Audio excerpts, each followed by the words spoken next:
Welcome to Tracy Kenpo Karate, lesson 15. This is going to be the final lesson as far as the self-defense techniques go. I'll have one more lesson after this that'll just be a review. So this lesson will cover the last two techniques that you're required to learn for orange belt, and then practice, and then you can send in a video if you wish, and we'll test you for that rank, and you can go on to purple belt if that's what you're looking to do. Okay, so let's bow in and get started. Okay, today in this lesson we are going to cover your last two techniques, which is driving elbow for a bear hug from behind that's high, as well as crossing guard, which is an offensive motion from the side. And we're also going to cover short one, or review short one. So let's start with short one. As we discussed throughout this video, it's a plus pattern with your attackers at 12, 9, 3, and 6. Now, a good way to practice this kata to help kind of visualize the self-defense aspect is to have someone throw the right-left punch, right-left punch, right-left punch. And the back here, you can either be a front snap kick or you can use it as a right-left punch each time stepping through by the attacker. So all katas will begin and end with your salutation. This will be your basic salutation as you bow in. Then you'll step back, as we recall, and do an inward block with your left hand in check. Then you're going to step back again with your right foot and left hand inward block, right hand in check. Now you got a right punch coming from the side, and as we discussed, you don't just blindly step in. You're going to cross, vertical outward block.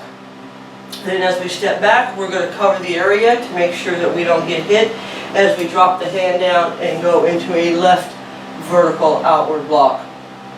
Then we're going to come across the body, upward block, then step back, upwards block, downward block,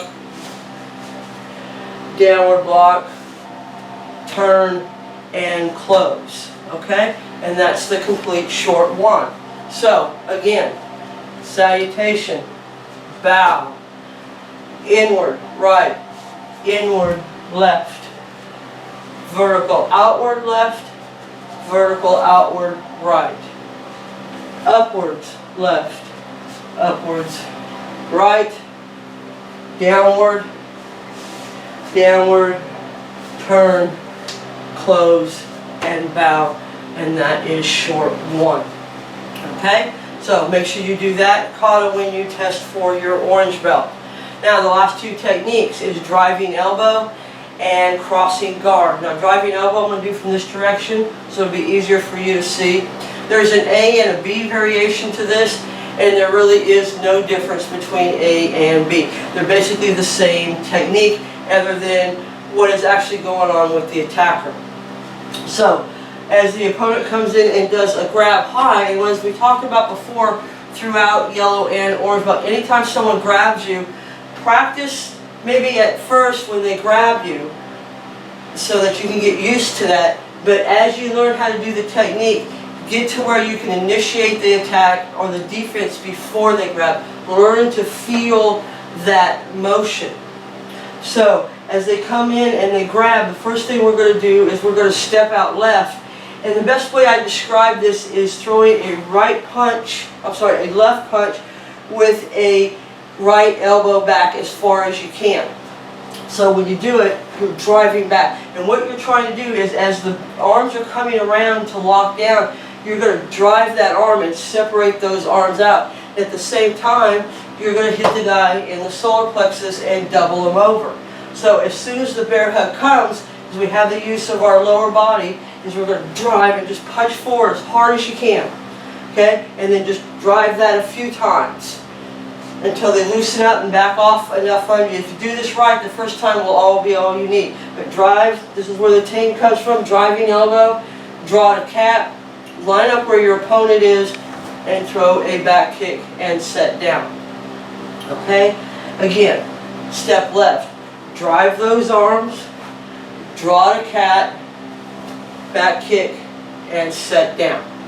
Okay? Now, depending on how hard these strikes are, it may take a bit for them to back up off of you. Also, when you draw a cat, as you draw the cat to do the kick, you may need to shuffle forward a little bit to give yourself some more room for that back kick. So when you first look, see where they're at and make a quick judgment and shuffle if you need to throw that back kick in if you didn't get enough room from driving the elbows back. So again, driving elbows B. Step forward and just drive as hard as you can. Just think of reversing punches back into chamber and driving the elbow back as far as you can. Do it 3 or 4 times. Draw a cat, hands up in check, and throw a back kick. Now the B version to this is a what if. What if you step, you drive, but you just can't get those arms free because you didn't do it quick enough and your opponent locked down on you. In other words, they got that bear hug pretty good and you can't really get the arms to break free on you and a big enough strike to get them to back off. So what we're going to do is the same thing. You step forward as far as you can, you try to get free, you can't, draw a cat, back kick to the knee anyway. So basically what this is teaching you is don't give up on the technique. If one part doesn't work, continue to the next move. So A, you drive, you get free, draw the cat, back kick. B, you drive, draw the cat, you can't get free, doesn't matter, you back kick them anyway. And that's driving elbows A and B. Your next technique is called crossing guard. This is an offensive motion for the side. Now, for whatever reason, you want to initiate this attack. Now, this could be because you got several opponents around you and you want to strike first. The guy's bigger. It doesn't really matter at this point. This is just to show you a possible way that you can initiate an attack to get the upper hand on someone that you feel threatened by. So you got 2 people standing here who maybe getting ready to grab you, maybe he's getting ready to punch you, don't know. So the first thing we're going to do is we're going to put our left hand up in check and we're going to bring our right hand up high. Okay, so it almost looks like it's crossed. At the same time we do this, we're going to go into a twist stance by stepping with our left foot in front of our right. Okay, this is to gain distance. So we've got our hand up to protect ourselves in case we need it. We got our hand up here in position to strike because we're going to throw a back fist to the face. So your first move should be this. Okay? Left foot steps in front of your right into a twist stance. Okay, your toes should be pointed at 12 o'clock. Your left hand should be in check. Your right hand should be high. From here you're going to throw a back fist to the face. Then you grab the shirt, collar, whatever you can get your hands on. And we're going to pivot out of this using that circular power to do a elbow to the face. So again, step, hand high, back fist, grab, and strike. Okay? That is the A version. There's a B, but A and B are identical except for a minor difference. So again, A, left foot in front into a twist stance, knees slightly bent, back fist, grab, unwind, and as we unwind, we're going to use our circular power to throw an elbow strike to the face. And then from here you can follow up with any number of techniques depending on what your preferences are. Okay, one more time. Crossing guard A, cross, back fist, grab, elbow. Okay, the B version, same thing, except when we cross, we're going to put our hand low. Now this could be because their hands are up high, maybe because they've talked with their hands, whatever, you don't really want to, you can't strike the face for whatever reason. So we're going to cross and put our right hand low, right here at the midsection. Same motion, but instead of the hand being here, we're going to put it here low. Then we're going to back fist to the solar plexus, grab the shirt, unwind, elbow to the face. So identical other than A, the hand is held high, B, your back fist starts low. Okay, again, B, cross, left check, right hand right by the midsection, strike their midsection as they double over, grab them, unwind, elbow to the face. So we got driving elbows A. As they come in to grab, step forward, drive those elbows, draw to a cat, back kick, set down, be prepared to continue on with whatever defense you want to do at that point. That's probably not going to end the fight. The B version, same thing. You drive, you still can't get too loose, doesn't matter, do the technique anyway. This is teaching you to continue on. No matter what, just go to the next move. If the first move doesn't work, go to the next one and you continue moving. That's why there's multiple strikes in Kenpo. Not because you're going to hit a guy 15 times, but because it teaches you to keep moving until your opponent is no longer a threat. So your hands will always keep striking until there's nothing there to strike. Okay, so that's driving elbows A and B.